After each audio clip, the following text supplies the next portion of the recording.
Coming up, the oil and gas industry produces some pretty dirty energy, but the financial infrastructure that makes drilling possible is considered pretty dirty too.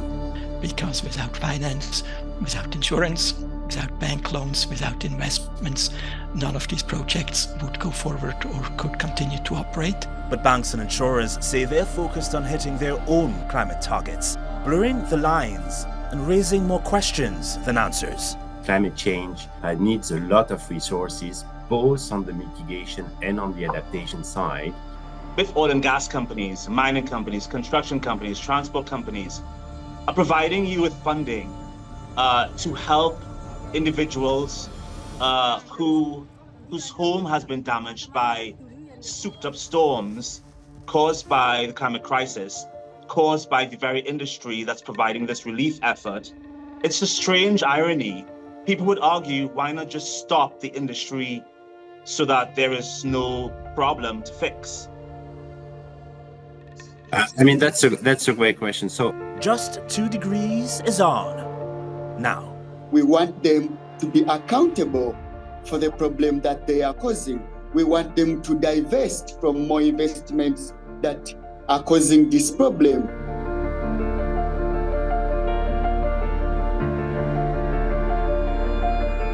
It is a beautiful day today in Istanbul, Turkey, right? But the weather has been changing. Hello, I'm Reagan. Welcome to the program. By the way, since autumn started a month ago, it's not been as cold or rainy as it should be. But I digress. This first story isn't about Turkey, it's about Uganda, a country contributing just about 0.02% of global greenhouse gas emissions. But since the 1960s, it's experienced a temperature rise of about 1.3 degrees Celsius. And that has meant unpredictable weather, from deadly floods and landslides to back-to-back drought. Uganda is described as the Pearl of Africa for its wildlife and biodiversity, much of which could be under threat if the East African crude oil pipeline project gets off the ground. The pipeline is meant to pass through Uganda all the way to Tanzania, but many fear the project will endanger protected wildlife and displace hundreds of indigenous communities. Making matters worse, ECOP, which is what it's called, is projected to release more than 25 times the combined annual emissions of both countries.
I reached out to a friend in Uganda. Nirere Sadrach is founder of the group End Plastic Pollution. There's a lot happening right now when it comes to climate finance and the loss and damage fund in particular. We know the World Bank is hosting the loss and damage fund. We've been told that the Senegalese bank, Ibrahima Sheikh Diong, will be the, I guess, the CEO of the fund, so to speak. Do you have any thoughts on him and whether or not his appointment makes you feel at ease that this loss and damage fund will serve the people who need it? First of all, I think that there are many issues to address. In particular, is the people that need it. Let's just look at the people that need this fund. The people that need this fund are people at the front line of the climate change issue. Now, will they get the fund? That I will say I am not sure, because there's a lot of processes that have been involved in this fund. Is the fund enough for them? It is not enough for them. That's number one. Is everybody responsible for this in causing the climate crisis and in putting them in suffering? Part of the solution? No. So we need everybody part of this fund. So it is very important that we first embrace ourselves with who is on the front line of this climate crisis and how are they going to access the fund? Yes. On this episode, we also spoke with a foundation that was set up by the managers of an insurance company.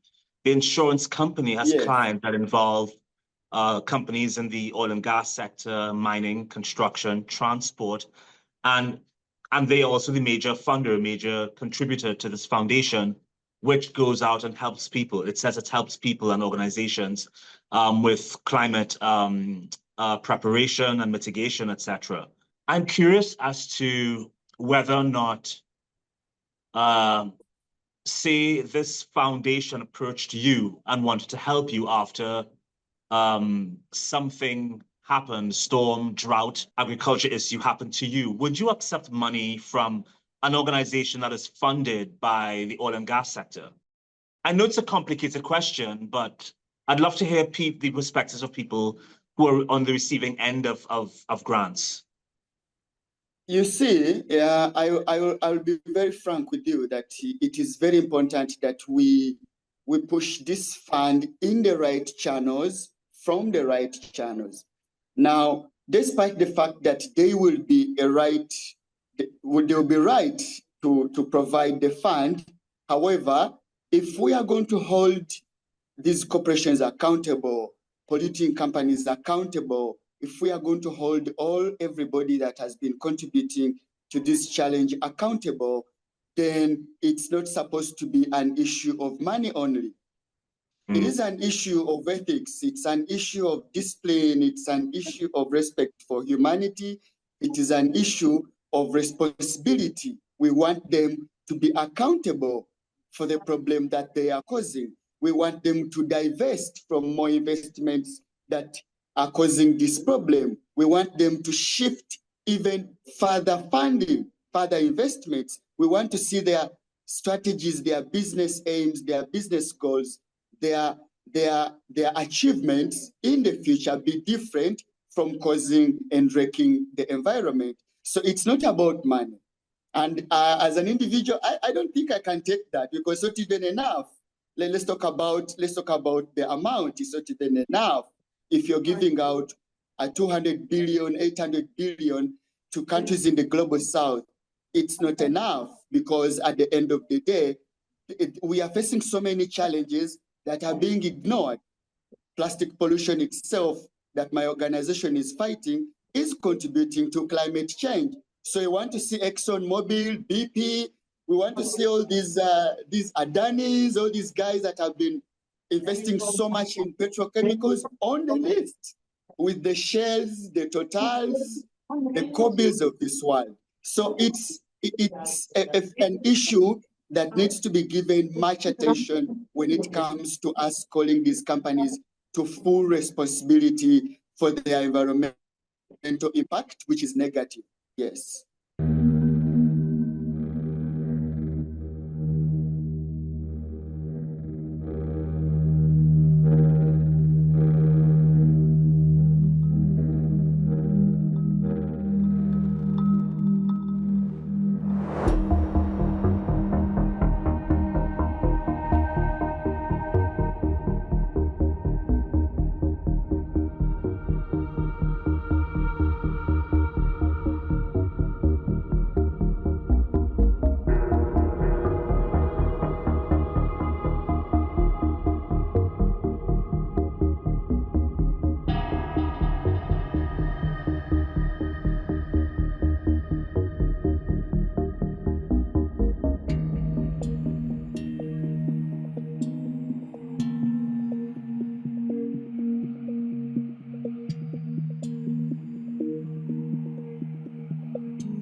The jugular vein of the fossil fuel business is insurance. Without it, it would be near impossible for oil and gas operators to start drilling. I have kids and they need to live a better future. This summer, there were week-long protests in New York against Citibank, one of the largest financiers of coal, oil and gas projects worldwide. Industry alive. And who is keeping the fossil fuel industry alive? Banks. Banks. Yes, banks like Citibank. Banks like Citibank. Faith leaders, grandparents and climate activists demonstrated outside the bank's headquarters in Manhattan, accusing it of propping up fossil fuel companies and accelerating climate change. Their demands included the funding of renewable energy projects to help prevent the planet from warming at such a rapid pace. We're trying to get a lot of young people to come here, and we're specifically targeting the polluters, leaders, and funders of the fossil fuel industry. So the polluters being like Venture Global LNG, the funders like Citibank, and the leaders like Governor Hochul. We want polluters to have to pay. So we want polluters to have to pay for the messes that they've been making. So like in the Gulf South, they've just been polluting so much and we need them to clean their messes up, basically. We really want to amplify the youth voices, make sure that the people who have power see that this is what we care about, that we care about the climate crisis, and this is our future. As a parent, I feel like I need to be here. I really have trouble understanding why every parent, in the world isn't, including all the powerful people who control the levers on this stuff, aren't, in a sort of really urgent mode, like to dealing with this and finding ways to cut back on our fossil fuel and our carbon emissions. I mean, I feel like we need to be in emergency mode and we're not. New York Climate Week took place in September and thousands of people, including government leaders, business representatives and NGOs were there. Consensus is growing to push for more investment in clean energy and net zero technologies, but there was tension between those advocating for a low carbon economy and those who say we need fossil fuels. And big surprise, major fossil fuel firms were present with their own concerns about climate policies. I want to start with New York Climate Week. I know your organization was there. A lot was discussed: indigenous rights, climate disinformation, misinformation. What stood out most for you guys? I came really to New York to really call for increased investment in climate change adaptation. Of course, climate change needs a lot of resources, both on the mitigation and on the adaptation side.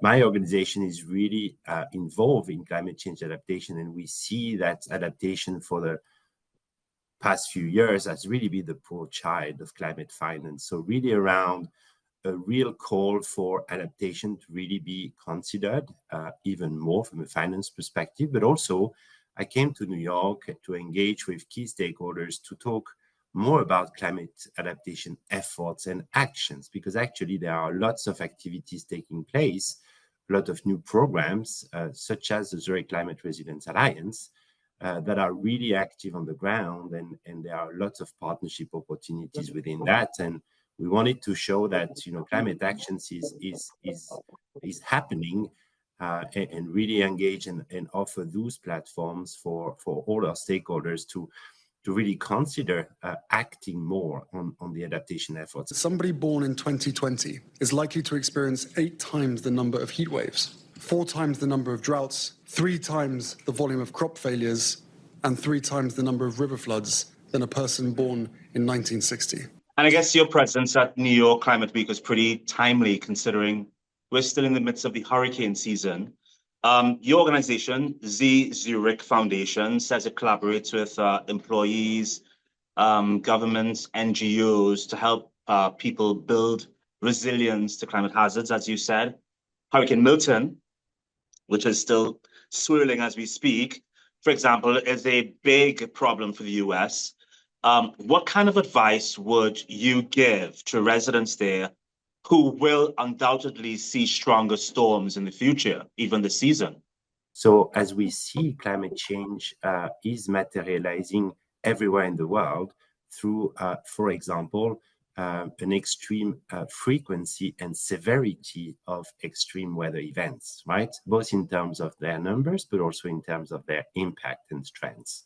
To adapt to these extreme weather events and to adapt to this negative impact of climate change through prevention, resilience building, interventions that the community can really be more prepared to face those events in the future and limit their damages as much as we can from a human, economic, infrastructure perspective. We absolutely need to have a determined political will to reduce emissions drastically in this decade and to end this complete addiction to fossil fuels.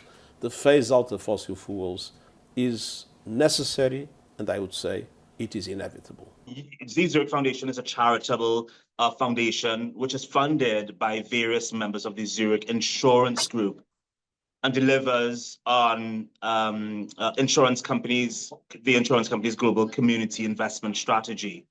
So your large and multinational clients include the energy sector, construction, marine, transport. Why should anyone take the Zurich Foundation's advice considering its founders' ties to dirty energy?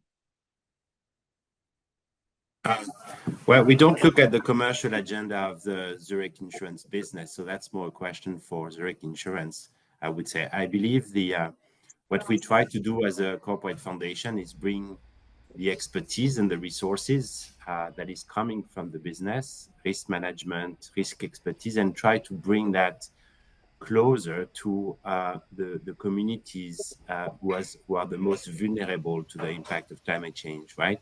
So this is really this notion of how we can provide support, recognizing that we have a lot of expertise to provide, again, from a risk perspective, from a risk management perspective, and how do we funnel that in the most effective way, working with implementation partners, NGOs, and other stakeholders, because of course it takes a village to help communities to build resilience against climate change. And if there are companies of any industry that wants to engage into the work and provide their own contribution in a non-commercial way, in a really philanthropic way, etc., we are welcoming those companies to participate in the efforts because, again, the needs are astronomical. I've got to ask you, though, Gregory, does the Zurich Foundation believe that oil and gas should be phased out so that we can make that transition to renewable energy?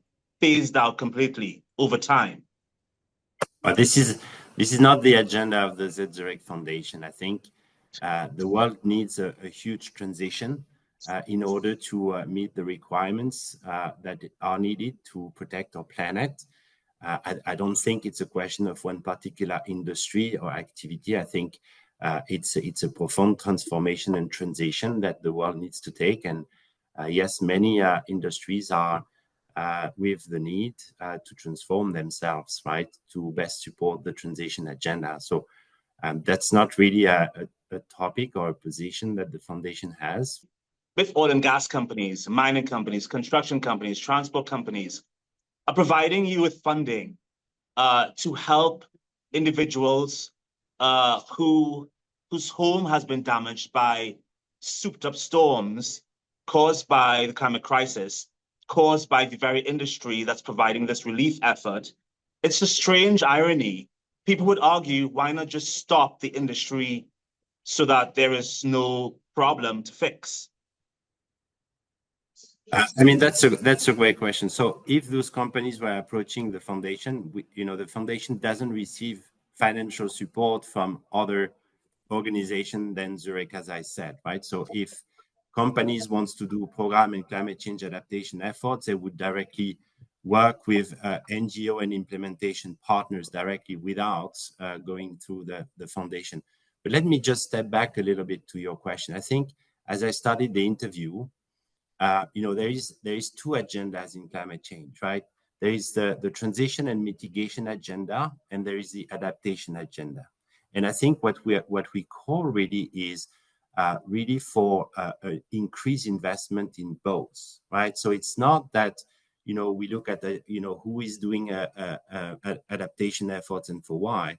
The needs for investment in adaptations are huge. The needs for transition agendas are huge, and there is how companies are dealing with that, and the dual side of the agenda is really not something for the foundation to comment. But we really call for increased investment in adaptation. That's our call. Well, one company says its business is about convincing the corporate world to divulge information on environment impact. Madera is CEO of Carbon Disclosure Project, and she says her companies created a system that resulted in engagement on climate issues. A big theme this episode is a company's disclosure of its environmental impact. Just lay out exactly why you think some would deliberately withhold this information. Well, it is a perplexing question because actually we know that disclosure works. We know that as soon as a company starts to disclose, within 2 years of their first disclosure, emissions go down between 7 and 10%. And that's a fact. So it is a little perplexing why there might be some withholding going on. I think what we can do is credit perhaps geopolitics, perhaps some of the pushback on what is termed ESG. And the reality is that that is actually not in keeping with what companies really need to think about. They need to think that this data is actually business critical. It's not a nice to have. It's not something to tick a box. It is actually what investors need. It's what their customers need. And it's what they need to be competitive going forward. We want environmental labels that are more transparent and, of course, easier to understand.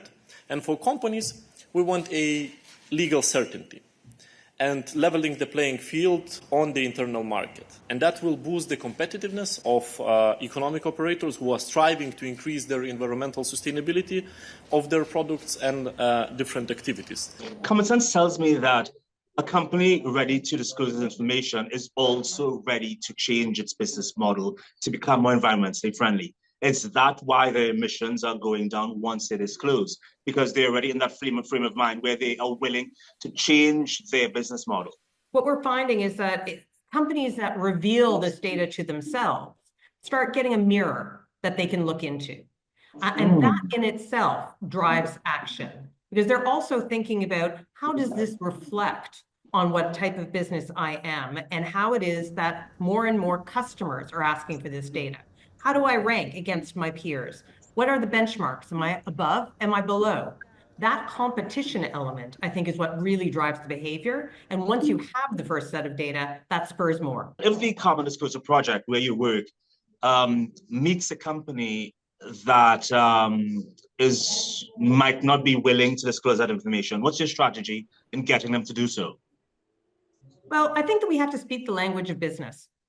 And of course, we're here to create a sustainable future. That's certainly the principle we're all working towards. However, the CFO, the CEO, the board, the leadership of any organization needs to be convinced that this data is going to be useful for them in their daily life. We try and keep it simple.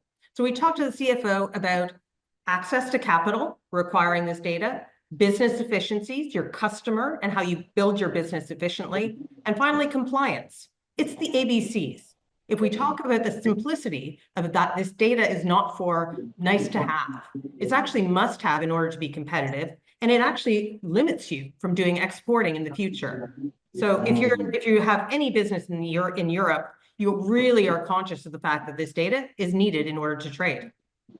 Fascinating, because I would imagine that companies would be afraid of the pushback, the feedback from customers, the criticism they might get if they were to disclose. I guess you're saying that it doesn't necessarily, those fears are probably unfounded.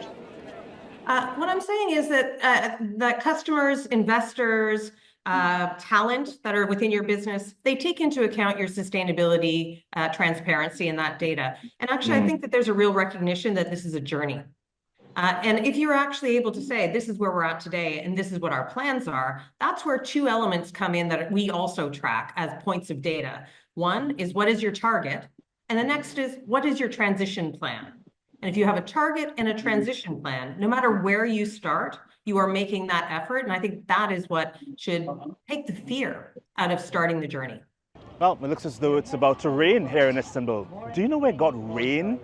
Parts of the Sahara Desert Some of the driest regions there saw more rain than they've experienced in more than half a century.